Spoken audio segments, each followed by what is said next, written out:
ओम नमः शिवाय। शिव महापुराण वायव्य संहिता अध्याय 32 पाशुपत व्रतનું રહસ્ય।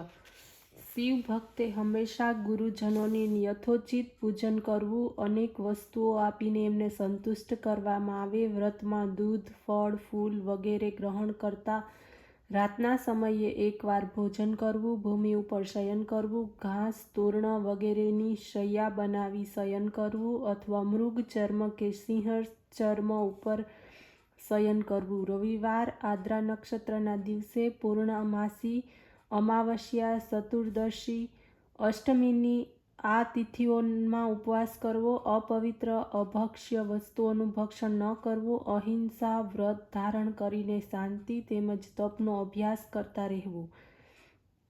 એમાં ત્રણેય કાળ સ્નાન, ભસ્મ ધારણ આ કાર્ય સમજવું। આ રીતે આ વ્રતનું વિધાન સૂક્ષ્મતાપૂર્વક કહેવામાં આવ્યું છે।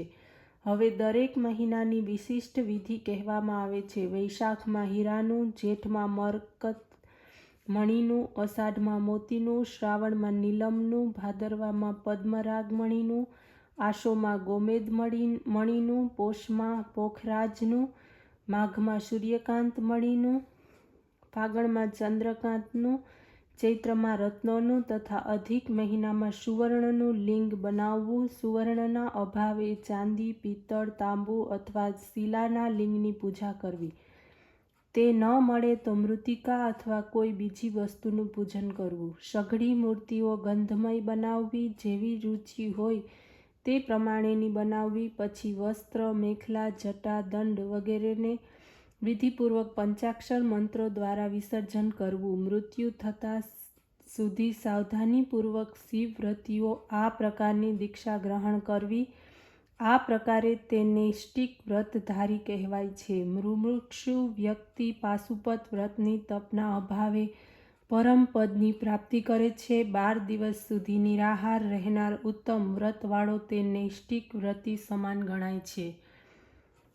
અધ્યાય 33 ઉપમન્યુની ભક્તિ। ઋષિ બોલ્યા, હે વાયુદેવ, હવે આપ કૃપા કરીને શિવના પરમ ભક્ત ધૌમ્યના મોટા ભાઈ, જે નાનપણથી જ શિવભક્ત થયા, એમની કથા વિસ્તારપૂર્વક કહી સંભળાવો। વાયુદેવ બોલવા લાગ્યા, હે મુનિ, ઉપમન્યુ નાના હતા ત્યારથી જ પરમ તપસ્વી હતા। પ્રથમ જન્મમાં પણ તે તપસ્યાથી સિદ્ધ બન્યા હતા। એ સંસારથી જ આ જન્મમાં પણ તે સિદ્ધ તપસ્વી થયા। આ પરમ તપસ્વી વ્યાઘ્રપાદ મુનિના પુત્ર હતા। એમના ઉપર શિવની અપૂર્વ કૃપા થઈ, જેના પરિણામે તે તપસ્વીના અગ્રણી ગણાયા। ભગવાન શંકરે તેમના પુત્ર ગણેશ તેમજ કાર્તિકેય સ્વામીની સાથે એને પણ દૂધનો સાગર આપ્યો હતો।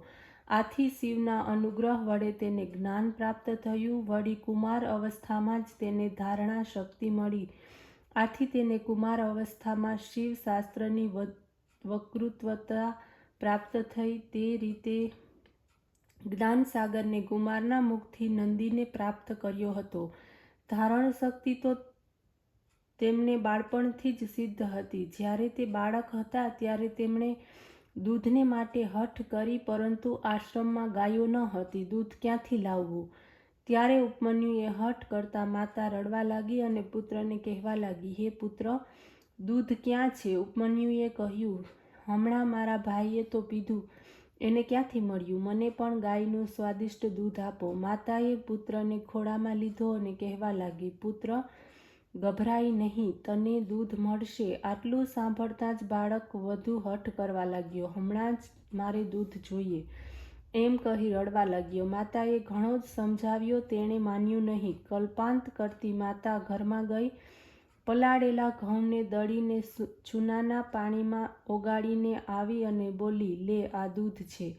બાળકે 2 ઘૂંટડા પીધા અને બોલ્યો, માં, આ દૂધ તો સારું લાગતું નથી, હું એને નહીં પીવું। આ જોઈને માતા અત્યંત દુઃખી થઈ, પુત્રના માથાને સૂંઘીને રોતા રોતા એને કહેવા લાગી, પુત્ર, સંસારમાં દૂધની કમી નથી, રત્ન, ધન અને સોનું પણ છે, પરંતુ ભાગ્યહીન વ્યક્તિને દૂધ મળતું નથી। શિવની ભક્તિ વગર કોઈ પણ વસ્તુ પ્રાપ્ત થતી નથી। રાજ્ય, ભોગ, પેય દૂધ, ઉત્તમ પાન પદાર્થ, સ્વર્ગ સુખ વગેરે કેવળ એમની કૃપાથી જ પ્રાપ્ત થાય છે। હે પુત્ર, આપણે વનવાસી છીએ, વનમાં રહેનાર તે ક્યાંથી દૂધ મળે?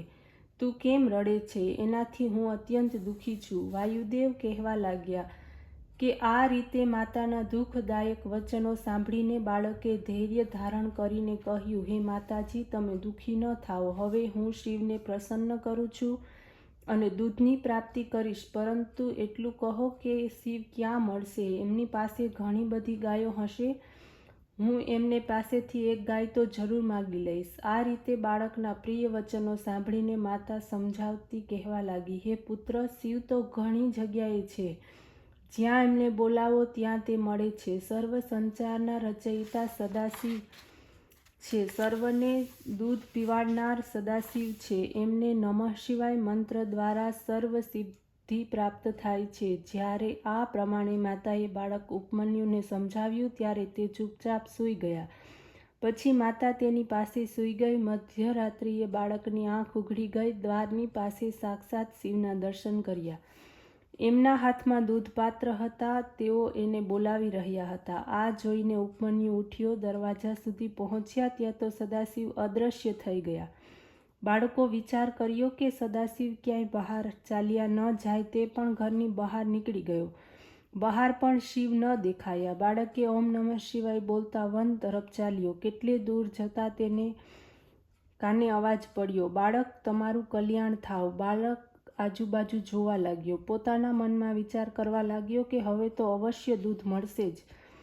જે આ પ્રકારનો અવાજ સદાશિવનો જ છે. થોડેક દૂર આગળ જતાં તેણે એક શિવાલય જોયું. બાળકે એનામાં પ્રવેશ કરીને શિવલિંગના દર્શન કર્યા. પછી વિચાર કર્યો કે સદાશિવ ચોક્કસ આ શિવલિંગની પાછળ છુપાઈ ગયા હશે. તે રડવા લાગ્યો અને દૂધ માગવા લાગ્યો.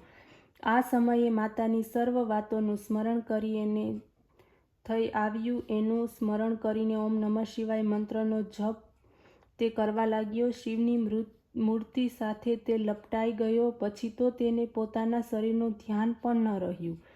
3 દિવસ પસાર થઈ ગયા. એ મૂર્તિને આલંગીને તે ત્યાં જ બેઠો. આ બાજુ માતા સૂતેલી જાગી, રોતી કકડતી વનમાં જઈને તેને શોધવા લાગી. એ સમયે બાળક ભૂખ તરસથી વ્યાકુળ બની મંત્રોચ્ચારણ કરતો હતો. ત્યાં એક પિચાસ આવ્યો અને બેહોશ બાળકને જોઈને તે વિકરાળ પિચાસ એને ઉઠાવીને લઈ ગયો. પિચાસ એક પર્વતની કંદરા પાસે બેસીને ભૂખને લીધે એને મારવાને માટે તૈયાર થયો. તો શિવ કૃપાથી ત્યાં એક ભયાનક સાપે પહોંચી જઈને તેને દંશ માર્યો.